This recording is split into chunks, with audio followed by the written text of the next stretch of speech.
دستار حفظ کا تاج ان کے سروں پر رکھا گیا ہے۔ اللہ تعالی ان بچوں کو تا دم آخر قرآن مقدس کا سچا خادم بنائے۔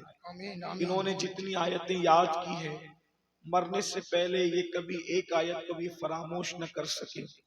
جب تک چاند اور سورج نکلتا اور ڈوبتا رہے اللہ تبارک و تعالی ان کے سینے میں قرآن محفوظ رکھے۔ آمین یا رب۔ میں اس خوبصورت اور عظیم کارنامے پر دارالعلوم کے سربراہ اعلیٰ حاضر ہوں۔ اللہ تعالیٰ کی بارگاہ میں دعا کرتا ہوں کہ اللہ تبارک و تعالیٰ میری حاضری کو قبول فرمائے۔ آمین۔ جس آیہ کریمہ کی سورۃ الحشر سے میں نے تلاوت کرنے کا شرف حاصل کیا ہے اس کے متعلق مجھے اللہ پاک حق کہنے، آپ سب کو حق سننے اور حق کو قبول کرنے اور اسے عام کرنے کی توفیق عطا فرمائے۔ آمین یا رب العالمین۔ ہم لوگ الحمدللہ ایمان والے ہیں، حضور کے امتی ہیں، مسلمان ہیں، اور مسلمان ہونے کے ناطے یہ ہمارا عقیدہ ہے، اس لیے کہ صرف کلمہ پڑھ کر نجات نہیں ہونا بلکہ کلمے کے کچھ تقاضے ہیں۔ جب تک کہ کلمے کے تقاضے کو ہم پورا نہیں کریں گے اس وقت تک نجات نہیں ہو سکتی۔ آج دنیا کے اندر بہت سارے عیسائی ہیں جو کلمے کو نقل کرنے کے اعتبار سے بار بار کلمہ پڑھتے ہیں۔ بہت سارے دوسرے مذاہب کے لوگ ہیں جو نقل کلمے کے اعتبار سے بار بار کلمہ پڑھتے ہیں، لیکن جب تک کلمے کے تقاضے پورے نہ کیے جائے اس وقت تک کہ کلمہ ہمیں فائدہ نہیں پہنچا سکتا۔ کلمے کے تقاضوں میں ایک تقاضا یہ ہے کہ ہم آخرت پر ایمان لائیں۔ جس طریقے سے ہم اللہ پر ایمان لاتے ہیں، اس کے رسولوں پر ایمان لاتے ہیں، اس کی کتابوں پر ایمان لاتے ہیں، ویسے ہی آخرت پر۔ یہ آخرت کیا ہے؟ یعنی ایک مسلمان کا عقیدہ یہ ہے کہ پیدائش ہمارا آغاز نہیں، موت ہمارا انجام نہیں، ہم پیدا ہونے سے پہلے بھی کہیں تھے اور مرنے کے بعد ہمیں کہیں جانا ہے۔ مرنے کے بعد دو ٹھکانے ہیں، ایک کو جنت کہتے ہیں، ایک کو جہنم کہتے ہیں۔ اللہ نے عقل دے کر، شعور دے کر، اللہ رب العزت نے ہمارے سامنے ہدایت اور گمراہی کو واضح کر دیا، عقل بھی دیا، شعور بھی دیا، سوچنے سمجھنے کی صلاحیت بھی عطا کی، اور ساتھ میں ہادی اور رہنما کی شکل میں اللہ نے انبیاء کو بھیجا۔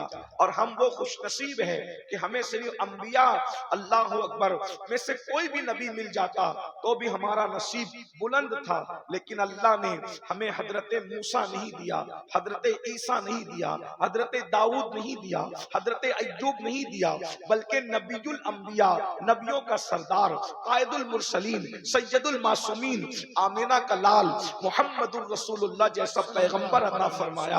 اللہ اکبر، ذرا توجہ تو کریں، نبی بھی ملا تو سید الانبیاء، نبی بھی ملا تو نبی الانبیاء، نبی بھی ملا تو اللہ کا حبیب مصطفیٰ جان رحمت جیسا نبی ہمیں نصیب ہوا ہے۔ اللہ اکبر، قرآن مقدس کی 70% آیتیں آخرت سے متعلق ہے۔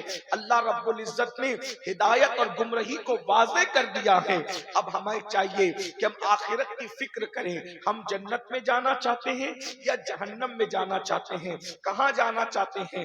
اگر جنت میں جانا چاہتے ہیں تو بڑی واضح سی بات ہے، اگر جنت کی راہ کے مسافر بننا ہے تو راستہ جنت کا چننا پڑے گا۔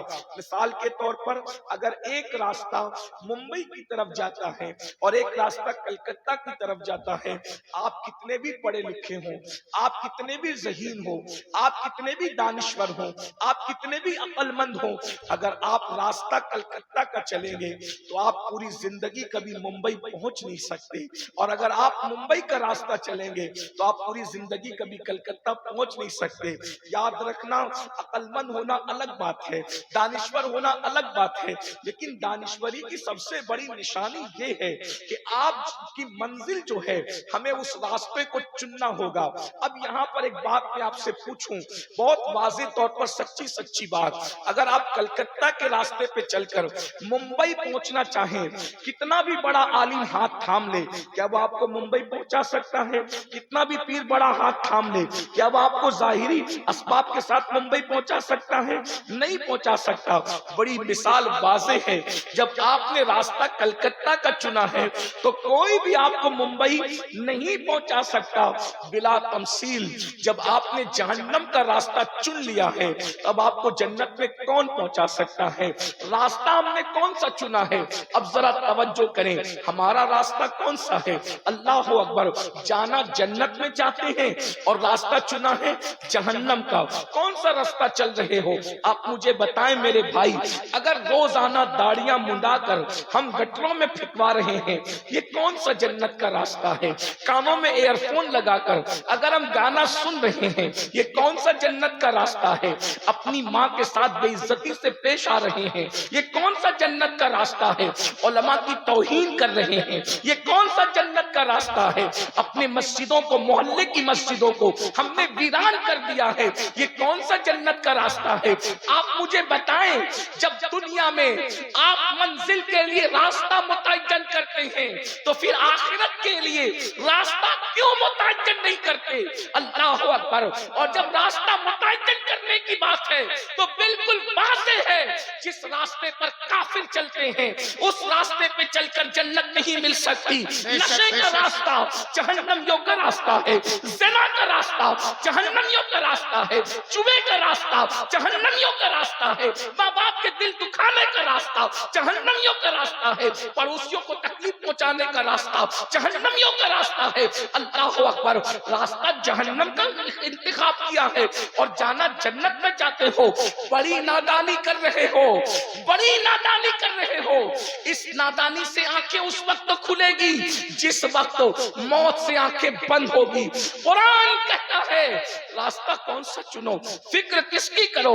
اللہ اکبر۔ فکر فردہ کرنے والوں، فکر فردہ کرنے والوں، آج اور کل کی فکر کرنے والوں، امروز اور فردہ کی فکر کرنے والوں، کبھی سوچا کل تو کسی کی زندگی میں آتا ہی نہیں ہے، اللہ نے کس کل کی فکر کرنے کا حکم دیا؟ قرآن کہتا ہے وَلْتَنْظُرْ نَفْسٌ مَّا قَدَّمَتْ لِغَدٍ وَاتَّقُوا اللَّهَ إِنَّ اللَّهَ خَبِيرٌ بِمَا تَعْمَلُونَ۔ آخرت کی فکر کرو، کل کے لیے کیا بھیج رہے ہو؟ اے ایمان والو، قیامت کے لیے کیا بھیج رہے ہو؟ کیا عمل روانہ کر رہے ہو؟ اس کی فکر کرو۔ بڑی معذرت کے ساتھ ہمیں کل روٹی کی فکر تو ہے، جو روٹی کل کھائیں گے یا نہیں کھائیں گے اس روٹی کی ہمیں فکر ہے، کل گھر میں رہیں گے یا نہیں رہیں گے گارنٹی نہیں ہے، گھروں کی فکر ہے، کپڑا کل پہنیں گے نہیں پہنیں گے کپڑوں کی فکر ہے، لیکن وہ میدان محشر جو یقیناً قائم ہوگا اور یقیناً قائم ہو کر کے رہے گا، ہم نے اس کے لیے کیا تیاری کی ہے؟ اللہ اکبر۔ بہت نادانی کے ساتھ زندگی گزر رہی ہے، غفلت ہے، غفلت ہے اور صرف غفلت ہے۔ اللہ اکبر۔ میرے بھائیوں ذرا بتائیے تو صحیح، ذرا غور تو کیجئے، جو روزی نصیب سے ملتی ہے، جو روزی نصیب سے ملتی ہے، اس روزی کے لیے 8-8 گھنٹہ محنت کر رہے ہیں، دلی تک جا رہے ہیں، ممبئی تک جا رہے ہیں، کلکتہ تک جا رہے ہیں، سعودی اور دبئی تک جا رہے ہیں۔ میں منع نہیں کرتا ہوں، جو روزی نصیب سے ملنا ہے اس روزی کے لیے کتنی محنت کر رہے ہو، اور جو مغفرت عمل کے ذریعے سے ملنا ہے، اللہ اکبر، اس مغفرت کے لیے ہم نے کیا کاوش کی؟ یاد رکھنا، اللہ نے روزی کا وعدہ سب کے ساتھ کیا ہے لیکن مغفرت کا وعدہ سب کے ساتھ نہیں کیا ہے۔ جس روزی کا وعدہ سب کے ساتھ ہے، اللہ اکبر، اللہ روزی کتوں کو بھی دیتا ہے، اللہ روزی سوروں کو بھی دیتا ہے، اللہ روزی چڑیا اور کووں کو بھی دیتا ہے، اللہ روزی مومنوں کو بھی دیتا ہے، روزی کافروں کو بھی دیتا ہے، مگر یاد رکھنا مغفرت سب کو نہیں دیتا، مغفرت سب کو عطا نہیں کرتا، بلکہ کیا فرماتا ہے وَيُعَذِّبُ مَن يَشَاءُ، میں جس کو چاہوں گا عذاب دوں گا اور کہتا ہے کسی مقام پر فَيَغْفِرُ مَن يَشَاءُ، جس کی چاہوں گا مغفرت کروں گا، جس کی چاہوں گا مغفرت کروں گا، اگر چاہوں تو حبشی کو جنتی بنا دوں، اور اگر چاہوں تو نبی کے سگے چچا کو آزر کی شکل میں جہنم کا بچھو بنا کر کے داخل کر دوں۔ اندازہ تو فرمائے لیکن اس قوم کو کیا ہو گیا؟ اللہ اکبر، نبی کا سگا چچا جہنم کا ایندھن بنے گا آزر کی شکل میں، ہمیں فکر نہیں ہے اور ہم بڑے آرام سے ہیں۔ اللہ اکبر، نہ زندگی میں نماز ہے۔ ذرا سوچو تو صحیح، اتنا بڑا مجمع ہے، آپ بڑی تعداد میں آئے، ہم آپ کی محبتوں کا شکریہ ادا کرتے ہیں۔ حضرت قمر العلماء کی دعوت پر آئے، ہم آپ کا شکریہ ادا کرتے ہیں، لیکن ہمارے کلیجے اتنی بڑی تعداد میں آپ کو دیکھ کر ٹھنڈے نہیں ہوتے۔ دل خوش تو ہوتا ہے کہ آپ آئے، زیادہ لوگ سنیں گے، زیادہ لوگوں تک پیغام پہنچے گا، لیکن کلیجہ ٹھنڈا نہیں ہوتا۔ کیوں؟ اس لیے کہ آنے والے ہزاروں ہیں، کتنے عشاء پڑھ کر آئے اور جا کر کتنے فجر پڑھیں گے۔ اللہ اکبر، جلسوں میں کثرت کا ہونا آج کے دور میں، جو عمل نہیں کرنا چاہتے صرف سننا چاہتے ہیں، یہ بھی قیامت کی نشانیوں میں سے ایک نشانی ہے کہ لوگ دین سننے کے لیے جمع ہوں گے، لوگ دین پر عمل کرنے کے لیے جمع نہیں ہوں گے۔ دین کی حیثیت ہمارے نزدیک کیا ہے؟ دین پسند بننے سے مغفرت نہیں ہوگی، دین پسند بننے سے مغفرت نہیں ہوگی، دین پابند بننے سے مغفرت ہوگی۔ واہ واہ واہ واہ، ماشاءاللہ، بہت عمدہ۔ ہم لوگ دین پسند ہیں، دین پابند کب بنو گے؟ دین پابند بننے والوں کی مغفرت ہے، دین پسند بننے والوں، ورنہ دین کو تو کافر بھی بہت پسند کرتے ہیں۔ ہمارے مذہب کی تعریف بڑے بڑے لوگ کرتے ہیں، اہل کفر، اور جو کافروں کے سرغنہ ہیں وہ بھی تعریف کرتے ہیں، لیکن مذہب کی تعریف سے کوئی کام نہیں ہوگا۔ مذہب پابندی، ہمارا مذہب پابندی چاہتا ہے۔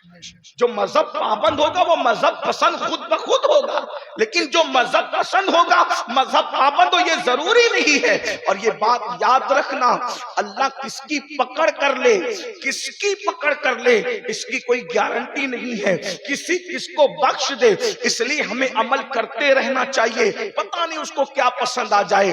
ہاں اگر اس کو کتے کو پانی پلانا بھی پسند آ گیا تو وہ اس پہ بھی مغفرت کر دے گا۔ اور کہتے ہیں یہ چڑیا ابو بکر سے بہتر ہے، اے چڑیو تم ابو بکر سے بہتر ہو، اے چڑیو تم ابو بکر سے بہتر ہو۔ لوگوں نے کہا اے مسلمانوں کے خلیفہ، یہ چڑیا جو چہچہا رہی ہے یہ ابو بکر سے بہتر کب سے ہونے لگی ہے؟ تو کہتے ہیں افسوس، قیامت کے دن چڑیوں کا تو حساب نہیں ہوگا، لیکن اللہ کی بارگاہ میں ابو بکر کا حساب ہوگا۔ قیامت کے دن ابو بکر اللہ کو جواب کیا دے گا؟ توجہ کریں، اللہ اکبر، جس کی عبادت یہ ہے کہ آنکھ کھلتی ہے تو چہرے مصطفیٰ کو دیکھتے ہیں، بتاؤ اس عبادت کے برابر کوئی عبادت ہے دنیا میں؟ اس عبادت کے برابر واللہ کعبے کو دیکھنا، قرآن کو دیکھنا، نماز پڑھنا، روزے رکھنا، کوئی عبادت چہرے مصطفیٰ کو دیکھنے کے برابر نہیں ہو سکتی۔ اس لیے کہ نماز پڑھنے والا نمازی بنتا ہے، مہدی کے دور تک نمازی بنتا رہے گا، حج کرنے والا حاجی بنتا ہے، قیامت تک بنتا رہے گا، مرنے والا اللہ کی راہ میں شہید بنتا ہے، قیامت تک لوگ شہید ہوتے رہیں گے۔ لیکن اب کوئی صحابی نہیں بن سکتا، نہ کوئی خانقاہ صحابی بنا سکتی ہے، نہ کوئی درسگاہ صحابی بنا سکتی ہے، اس لیے کہ صحابی ہونے کے لیے ایمان کی حالت میں مصطفیٰ جان رحمت کا چہرہ دیکھنا ضروری ہے۔ اللہ اکبر، جس کا چہرہ دیکھنا صحابی بنا۔ فاطمہ کے ناراض ہونے سے اللہ ناراض ہوتا ہے۔ ایسی ہستی جس کی رضا میں خدا کی رضا ہے، جس کے لیے سید الانبیاء کھڑے ہیں، جو جنت کی مالکہ ہے، اور کیسی شان والی مالکہ، محشر میں جو بھی آئے گا نفسی نفسی کرتے آئے گا، لیکن یہ نبی کی شہزادی کی شان ہے۔ صاحب سوائے کوئی محرکہ لکھتے ہیں جب رسول اللہ کی شہزادی حسنین کی امی سیدہ طیبہ طاہرہ عابدہ زاہدہ راکعہ ساجدہ نقیہ تقیہ زکیہ ام ابیہا عالمہ غیر معلمہ فاطمہ خاتون جنت، خاتون قیامت، ابو الائمہ، ابو الحسنین، واللہ اکبر، ملکہ فردوس بری، بدائے مصطفیٰ، خاتون جنت، جنتی عورتوں کی سردار، جب قیامت کے دن پل صراط سے گزرے گی تو عرش کے نیچے سے آواز آئے گی، محشر والو آنکھوں کو بند کرو، گردن کو جھکا لو، نبی کی شہزادی کی سواری پل صراط سے گزر رہی ہے۔